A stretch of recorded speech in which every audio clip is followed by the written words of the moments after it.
السلام عليكم خوتي خواتاتي. اليوم جيت نشارك معكم حلوة القرقاع واللوز. نبداو على بركة الله.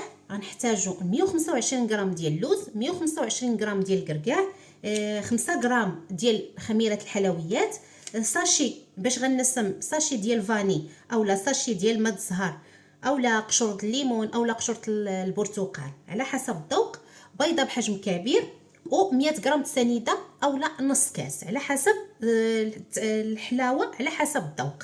دابا غنبداو على بركه الله. غنطحن اللوز والقرقاع ونرجع لكم. خوتي خواتاتي، انا طحنت اللوز والقرقاع كيف ما قلت لكم 125 او نص رابعه ديال القرقاع و125 غرام ديال اللوز اولا نص رابعه ديال اللوز. طحناهم. دابا غنبداو في الطريقه. نبداو على بركه الله. بسم الله. غنضيفوا النواشف،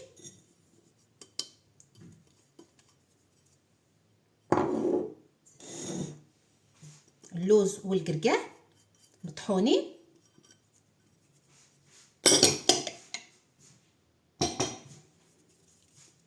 غنضيفوا نص كاس ديال السنيده اولا سكر حبيبات اولا 100 غرام سكر على حسب الذوق، واحد قبصه ديال الملحه، واحد القبصه ديال القرفه. اللي عزيز عليه القرفه، اللي ما عزيزش عليه يقدر يستغني عليها.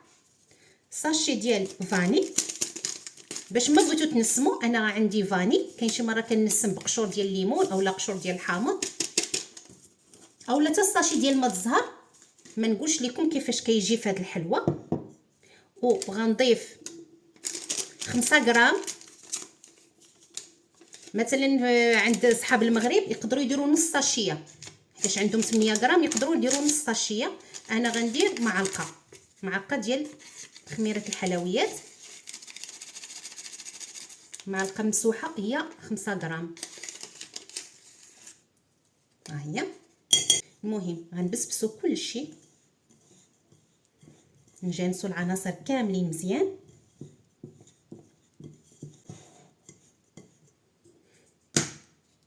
غنضيفوا البيضه،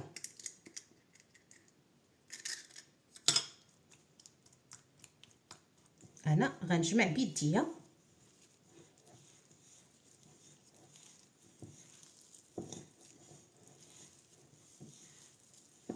نحاول نعجن باش نجانس كلشي، نحجن مزيان.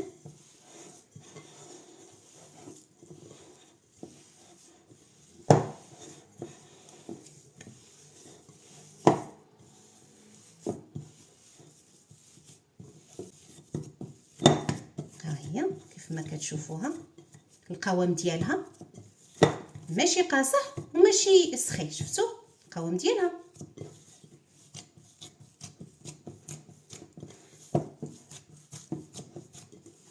تحاولوا تدلكوها، يعني تعجنوها مزيان.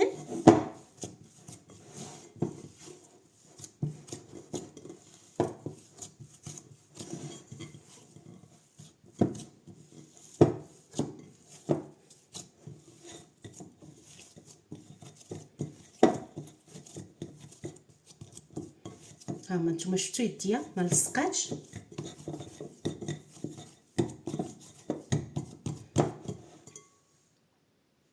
انا رجعت لكم غسلت يديا ودرت واحد شويه الماء الزهر باش غنبلل يديا، وغنبدا نكور التكويرات اللي بغيتو على حسب الذوق ديالكم. ها هما، وغنلوحهم وغنحطهم سكر كلاصي، سكر سبيسيال ديجا غربلتو كيف ما كتشوفوا.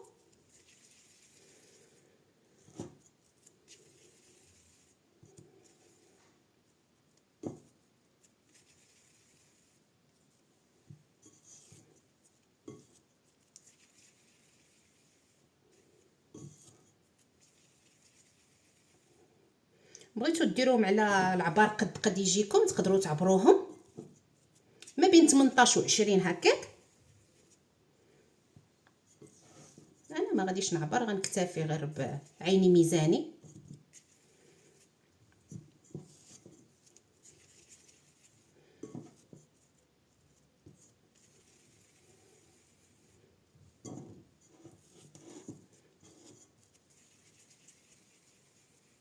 ها هما شفتوا يديا ما كتلصقش.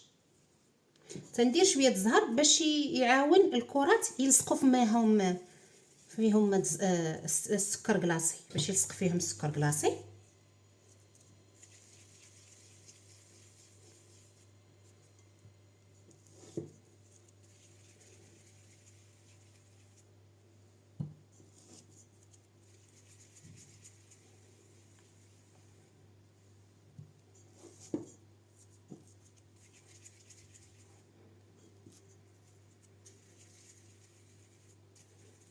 هانتوما شوفوها.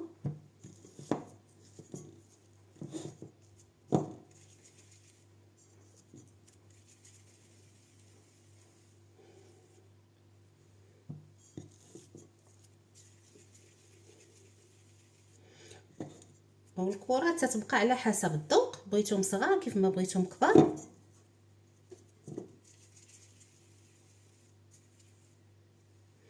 مي دابا تيبدا يعمر ليا السكر كلاصي، انا كثرت بيرو ماشي مشكل. غنبدا نغمغم.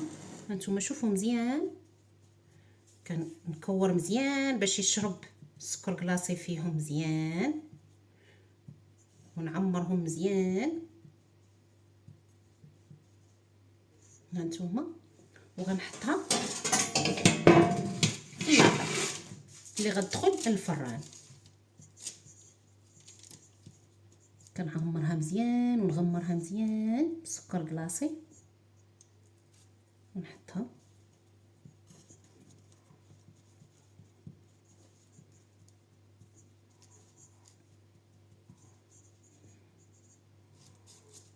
وندير مسافه بيناتهم، راكم عارفين فيهم خميره وغيتفرقعوا، باقيين غيتنفخوا. من بعد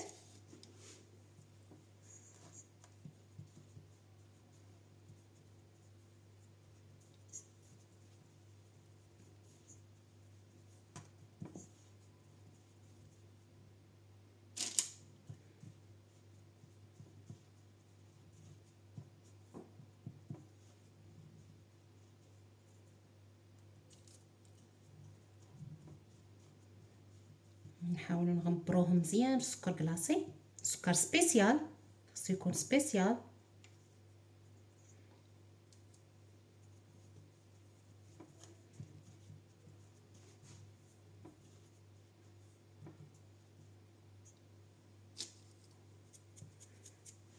وغناخذ نتوما دابا من ناحيه ديروا، تقدروا تخليهم هكاك سامبل، كيف ما تقدروا تاخذوا قرقاعه وتبركوا بها بشويه. وباش تعرفوا بان العجين ديالكم مزيان، انه ما غاديش تفرقع عليكم بزاف ولا تشتت ليكم.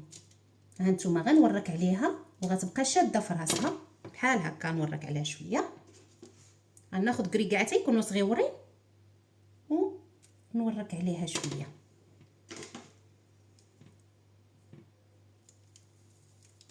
هانتوما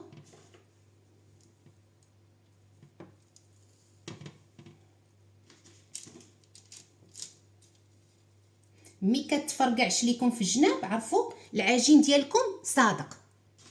هانتوما نقرب لكم مزيان. هانتوما شفتوه ما تفرقعتش من الجناب بزاف وبحال تحلات. هانتوما غنكمل بنفس الكيفيه.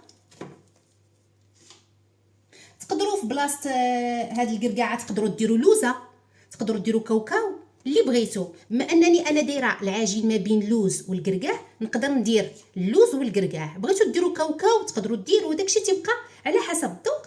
انا غنكمل هاد الوحدات ونتلاقى معكم من بعد. خوتي خواتاتي، ها الحلوه كملتها، خرجت لي 21 حبه. دابا سخنت الفران، ندخل الفران ساخن مزيان على 180 درجه. غنشعل عليه غير من الفوق تتشقق، باش نشعل عليه من التحت تحمر. 5 دقائق من الفوق 5 دقائق من التحت. نتلاقاو في صحن التقديم. خوتي خواتاتي، هذا الطبق النهائي اولا الحلوه ديالتنا، حلوه اللوز والقرقاع. كيف ما كتشوفوها، شوف كيفاش محلوله، شوف كيفاش معلكه. ها شوف شوفوا كيفاش معلكه، كيفاش مدايره، شفتوها معلكه. كنتمنى هاد الوصفه تنال الاعجاب ديالكم وتجربوها، وما بقى لي الا نقول لكم دمتم في رعايه الله والى الملتقى، ومبروك العيد مسبقا.